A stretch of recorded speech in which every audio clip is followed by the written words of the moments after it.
I'm not here to sugarcoat the Bible. My heart is to teach you in depth so that you truly understand what God's word says for yourself. Too often people hear some videos or they see someone talking inaccurately and they end up making wrong judgments based on what they hear or they see. I want to help you see the truth so that you stand on it with confidence. And today I want to talk about Job and how many people, Christians and non-Christians alike, misunderstand what really happened to him. When I ask for their views, usually I hear one of two things. One side says it was a test of faith, and the other side says, why would God play a game with Job if he was such a good servant? Here's how most people hear or portray the story. One day Satan walks in to heaven and God says, have you considered my servant Job? There's no one like him. He's blameless and he's upright. And that's Job 1:8.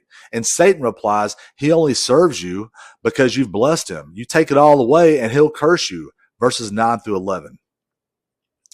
In verse 12, God then says, everything he has is in your power, but do not lay a hand on him. And that's where most people stop. And they assume God just handed Job over to Satan to prove a point. But here's what most everyone misses. In Job 1:5, it says Job regularly offered sacrifices for his children, thinking it may be that of my sons have sinned and cursed God in their hearts. That wasn't just devotion. It was fear. And remember, fear that replaces faith is not from God. You see, later Job, even in 3:25, he admitted that the thing I greatly feared has come upon me. Revelations 12:10 calls Satan the accuser of brethren. Picture a courtroom in heaven and Satan accusing Job. He doesn't fully trust you. He's acting out of fear. Let me touch what he is afraid to lose. And in Psalm 7:11, it says, God is righteous. He's a righteous judge and accusations must be answered. That's why God set strict limits in Job 1:12 and 2:6. You can go this far and no further. This wasn't random suffering. It was a trial to rip the fear out by the roots and replace it with unshakable trust.